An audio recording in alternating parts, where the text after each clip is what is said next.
Machine learning models, they feel almost magical sometimes, don't they? Transforming everything from, movie recommendations to fraud detection. But have you ever stopped to wonder about the true source of that power? Especially in the real world. We've done a deep dive into the latest thinking, and what we found reveals it's fundamentally dependent on the quality of the features, the actual inputs your model learns from. Exactly. Those features are the foundation.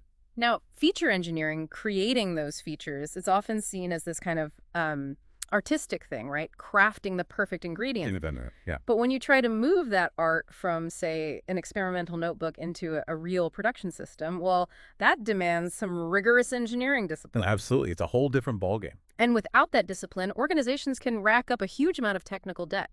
Hmm. Those hidden costs and inefficiencies that just pile up, making everything slower and buggier down the line. hmm And that's what this deep dive is really about. We're going to unpack those critical issues, the things that undermine the reliability, the scalability of ML projects. And then we'll get into a cutting-edge industry solution that honestly fundamentally shifts how teams build and manage these ML systems. Makes them actually production ready. Precisely. So our mission today is to explore those challenges, building, managing ML features in a live environment, and discover how a centralized approach, specifically this feature store paradigm, along with what's called a best-of-breed open source stack, provides a really robust path forward. That's good. And for this, we've pulled key insights from building production-ready ML features with Feast and Airflow, and also building production-ready ML systems with feature stores and MLOps. Great sources. Very practical stuff. Okay, let's unpack this then. What we found is that in a lot of organizations, feature engineering often stays pretty ad hoc, kind of decentralized. Yeah, siloed often. And that leads, frankly, to some painful, really hard to debug problems. Oh, tell me about it. One of the biggest, maybe most obvious ones, is just duplicated engineering effort. Mm-hmm. Think about it. You have multiple teams, maybe different data scientists, independently building the exact same features or almost the same. Right. Wasting time. The research gives a great example. One team builds, let's say, user 7-day transaction count for a churn model, Okay. while another team does something nearly identical for, like, a recommendation engine. Yep. Seen that happen. Huge waste of valuable time, resources. It absolutely is. And it's not just the wasted effort, though that's bad enough. Yeah. What's maybe even more insidious is the problem of inconsistent feature logic. Ah, okay. Tell us about that. Imagine you define a feature in, say, a Python script, Yeah. using pandas maybe, for training your model. Standard practice. Right. But then it gets re-implemented, maybe in a totally different language like Java, for a real-time serving microservice. Okay, I can see where this is going. And those implementations don't perfectly match. Subtle differences like how are nulls handled, or how exactly are time windows defined. These tiny things become a primary source of really tricky bugs in production. Bugs that are hard to even spot. Exactly. You could Yeah. chase your tail for days, even weeks, trying to figure out why your live model isn't performing like it did in training. That sounds like a complete nightmare. But maybe the most critical failure point we came across is something called the training serving skew crisis. Yes, the big one. Can you explain that? So this happens when the actual data, the distribution of feature values your model sees in production when it's making live predictions, Okay. is different from the data distribution it was trained on. How does that happen? Well, take an example feature like transaction amount deviation from monthly average. Maybe for training, it's calculated nightly in a batch job. Right, using historical data. But then for real-time serving, your API might use a slightly different calculation, maybe a more immediate window, or handle edge cases differently. Subtle differences again. Exactly. And what's fascinating, or maybe terrifying, is that this training serving skew is often a silent killer of model performance. Silent killer. Yeah. You won't Yeah. see it in your offline metrics. Your model validation reports, Hmm. they'll look great. Everything seems fine on paper. But in the real world, its actual predictive accuracy just silently degrades, sometimes quite significantly. So it raises this really important question. How do you guarantee that what you train on is exactly what you deploy in production? That is a huge challenge. So, with all these headaches, duplication, inconsistency, the silent killer skew, what's the answer? The good news you mentioned is the industry seems to be converging on a powerful concept: the feature store. Yes. And connecting this to the bigger picture, a feature store is, it's much more than just another database. You really have to think of it differently. Okay. It's a centralized version control system, and it's specifically designed for the entire life cycle of machine learning A features, whole life cycle. from creation to testing to serving. Think of it as the single source of truth for all your ML data inputs. Like a central kitchen pantry for data ingredients. That's a great analogy. A perfectly organized, standardized pantry, ensuring consistency for every, model you cook. Okay, so what are the core components that make this work? Well, typically you have a few key parts. First, there's the registry. The recipe book. Exactly. It's a centralized catalog. It holds all your feature definitions, metadata. It enables discovery, so people can find existing features easily. Which helps prevent that redundant work we talked about. Precisely. Then you have the offline store. This is usually built on something like a data warehouse or a data lake. Think Amazon S3 with Parquet files, maybe Snowflake. Okay. It's optimized for storing large volumes of historical feature data. This is what you query to generate your training data sets, looking back in time. Got it. Historical view. And the third piece? That's the online store. This needs to be fast. It's a low latency, high throughput key value store. Things like Redis, DynamoDB, maybe Cassandra. Key value, so fast lookups. Super fast. Designed to serve the most recent feature values for real-time model inference. Crucial for things like fraud detection or instant recommendations where milliseconds matter. Okay, registry, offline, online. Makes sense. And the real elegance of this whole feature store paradigm, it's how it directly tackles those core problems we laid out earlier. How so? By defining features once in a single place, under version control, and then consistently materializing them, basically loading the data into both the offline store for training and the online store for serving. Using that same single definition, you eliminate the root cause of training serving skew. Ah, because the logic is identical. Identical, Right. guaranteed. The features used for training are the features used for serving, by design. Consistency is built in from the ground up. So it's really more than just a tool, isn't it? It's like a fundamental architectural shift. Totally. It decouples feature production from model consumption. Decouples, Meaning, the data engineers who build and maintain the features can focus on populating the store with high-quality, reliable data. And the data scientists who build the models can simply consume those features using a standard, unified API. Ah, so like calling get historical features for training data? Yep. And get online features for live predictions? Exactly. That separation lets teams work more independently, iterate faster, and really scale their ML efforts much more effectively. Okay, this is starting to sound really powerful.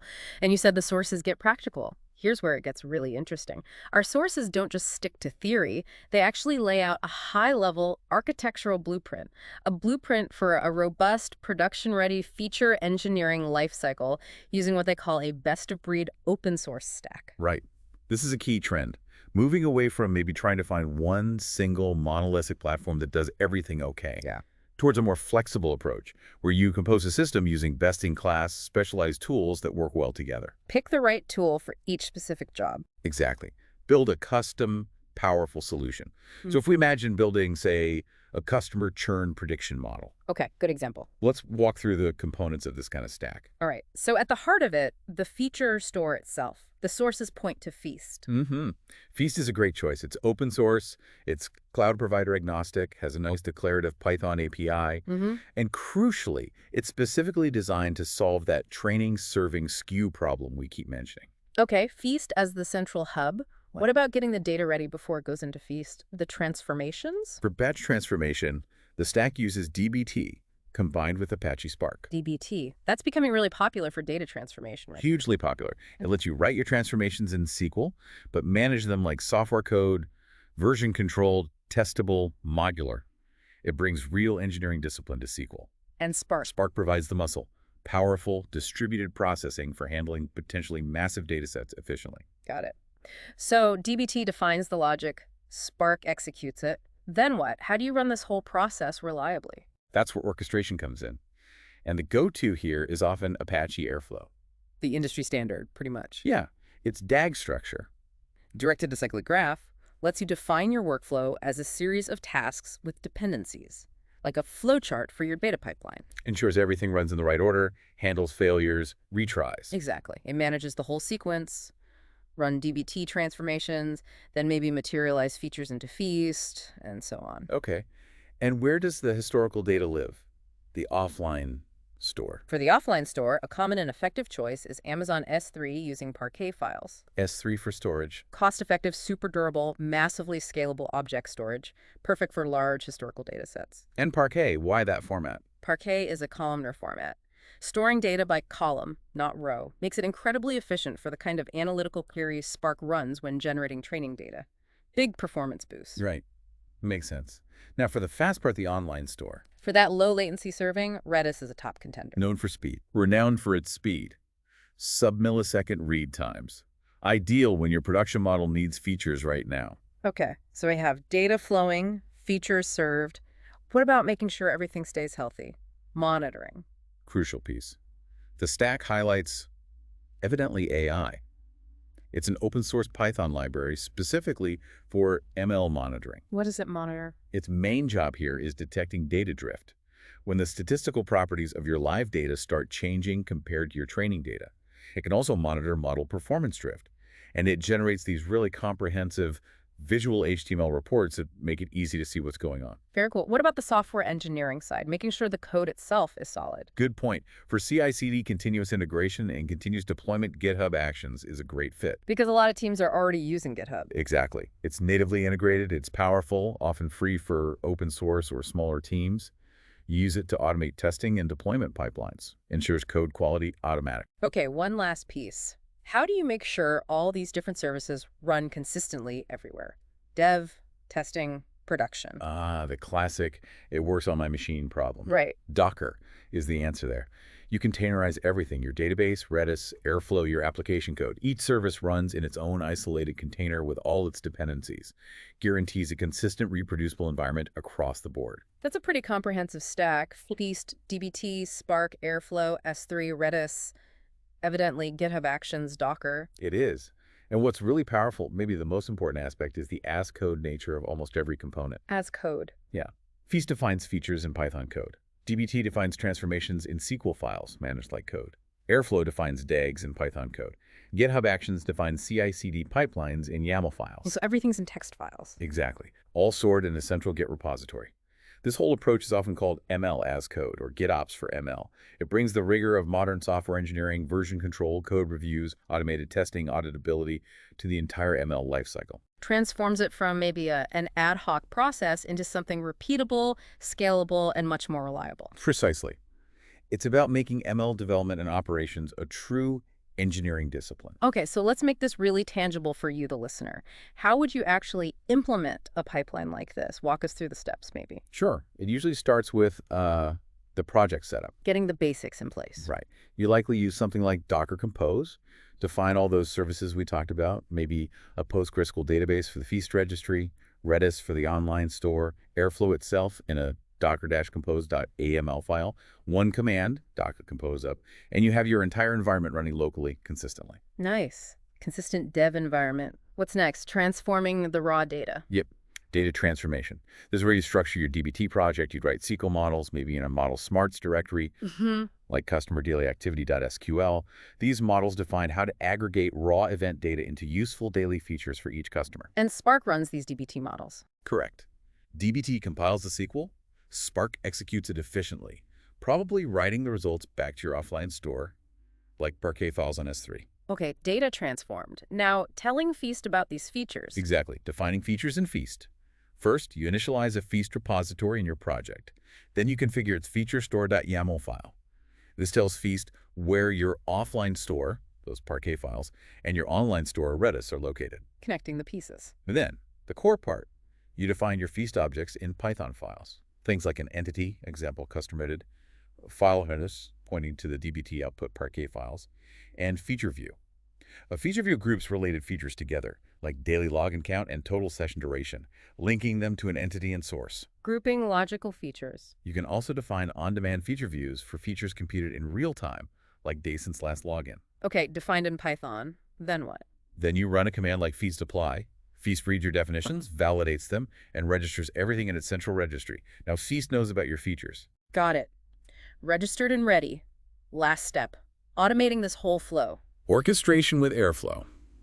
You'd create an Airflow DAG, a Python script probably in a DAGs folder, like feature pipeline dag.py. The flowchart definition? Right. Yeah. This DAG defines the tasks. Maybe use a special DB task group to run your DBT transformations. Then perhaps a Python operator or a dedicated feast operator to trigger a command like feast, materialize incremental. This tells feast to compute the new feature values since the last run and load them into the online store, Redis. So the DAG runs DBT, then tells feast to update Redis. Fully automated. End-to-end automated pipeline, yeah. Running on a schedule, keeping your features fresh. Okay, that's a really clear picture of the build process. Now, the crucial part. With the sophisticated pipeline humming along, how do models actually use these features, both for training and for real-time predictions? And how does this ensure that consistency, finally killing that training-serving skew? Right. This is where the magic of the feature store really pays off. Let's start with offline training. Okay, training a model. Your training script, maybe a Python script, using scikit-learn or TensorFlow, needs historical data. It uses a simple Feast API call, something like store.getHistoricalFeatures. Get historical features? Makes sense. You pass it an entity data frame, basically, a list of customer IDs and specific timestamps, like the timestamp of a churn event you want to predict. Ah, the point in time is key. Absolutely critical. Feast uses these timestamps to retrieve the feature values that were correct at that exact point in time from the offline store. It ensures you only use feature values that actually existed before the event you're predicting. No looking into the future. Exactly. This rigorously prevents data leakage, where future information accidentally creeps into your training data, making your model look artificially good in tests but fail in reality. Okay, so training gets point-in-time correct data easily. What about live predictions, online inference? For online inference, say you have a real-time application, maybe a web service built with fast API. It needs the latest features for a specific customer right now. It uses similarly simple API call, store.getOnlineFeatures. Get online features. Simple enough. You just provide the customer ID, or whatever your entity key is. Feast instantly fetches the most recent feature values for that customer directly from the fast online store, like Redis. Super fast lookup from Redis. Milliseconds. Yeah. And here's the crucial link back to consistency. Because both the get historical features for training and the get online features for serving are pulling data derived from the exact same version-controlled Feast feature definitions. And Feast manages the materialization process consistently into both stores. The system guarantees that the features are identical. Identical logic, identical structure. Yes. The calculation defined once in Feast is used for both. That's how training serving skew is directly, fundamentally eliminated by the architecture. That really connects the dots. Defining once, serving consistently everywhere. That's the core value proposition. Yeah. Okay, building this robust pipeline is obviously a huge step forward. But, a production-grade data pipeline can't just be a black box, can it? Absolutely not. How do we ensure its internal logic is correct? That those DBT transformations are doing what we think they're doing, and that it stays reliable as things change? That's a really great point.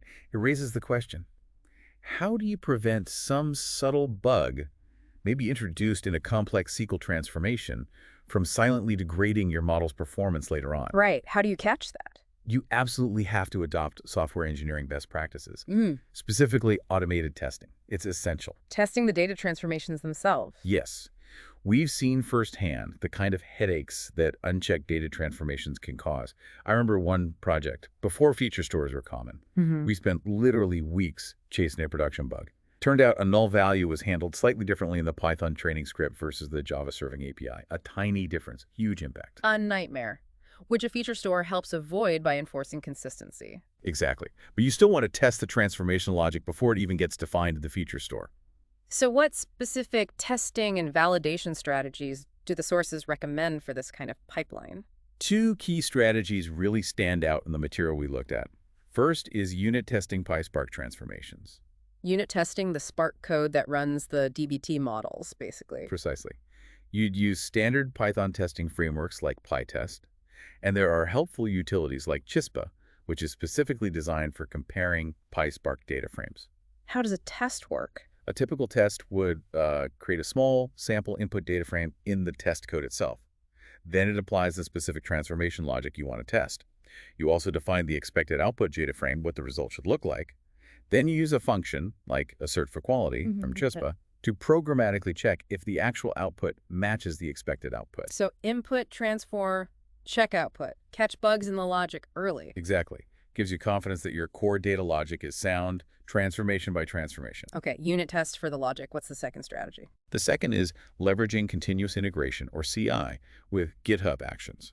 Automating the testing. Right. You define a CI pipeline, usually in a YAML file within your GitHub repository, like .githubworkflowc.iml. This pipeline automatically triggers whenever new code is pushed, or maybe when a pull request is created. What does the pipeline do? It runs a suite of automated checks. Critically, it runs all those PyTest unit tests for your transformation logic. It can also run other checks, like feast validate, which checks the syntactic correctness and internal consistency of your feast feature definitions themselves. Are they valid? Do they point to real sources? Ah, so it checks both the transformation code and the feature definition. Yes. These automated checks act as essential quality gates. They catch potential issues early, before bad code or invalid definitions get merged and deployed. Preventing problems from reaching production. Makes a lot of sense. That's fundamental for reliable ML systems. Okay, so we've built the pipeline, we've tested it, we deploy our model. Is that the end of the story? If only. Deploying a model isn't the end of the ML lifecycle. It's really just the beginning of its operational life. Right, because the real world keeps changing. Exactly. What happens when the underlying data changes out there in the wild? Which, it inevitably will. Good question. If we connect this back to the bigger picture, the statistical properties of your production data, the means, the variances, the distributions of your features, they will change over time.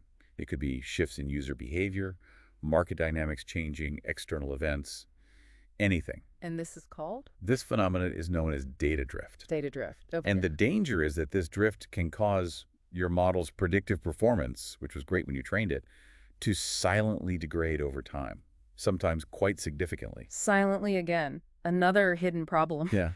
So continuous monitoring for data drift isn't just a nice to have. It's really a core requirement for any robust production ML system. You have to watch for it. Okay, so how do you implement this kind of monitoring? What do the sources suggest? The sources detail, using tools like Evidently AI, which we mentioned briefly as part of the stack.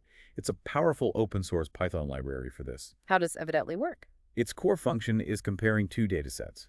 Typically, you compare a stable reference dataset, maybe the data you use for training or validation, against recent current production data that your model is actually seeing now. Reference versus current. Right. Evidently has presets, like a data drift preset, that automatically apply a battery of statistical tests, comparing the distributions of each feature between the two datasets. It then generates a detailed, often interactive HTML report. It visualizes the distributions, highlights which features have statistically significant drift, and quantifies how much they've drifted. So it flags the problem features. Visually, very clearly. Makes it much easier to understand what's changing in your data landscape. That sounds useful, but you need to run it regularly, right? How do you automate that? Good point. You integrate it into your orchestration. You can add another task to your Airflow day, maybe using a bash operator or a Python operator. Another step in the pipeline. Yep. This task runs your Evidently AI drift check script, maybe on a weekly schedule, perhaps right after the feast materialize task finishes updating the online store. So update features, then check for drift. Exactly. And you can even extend this. The Evidently reports can often output results as JSON. Your Airflow task could parse that JSON output.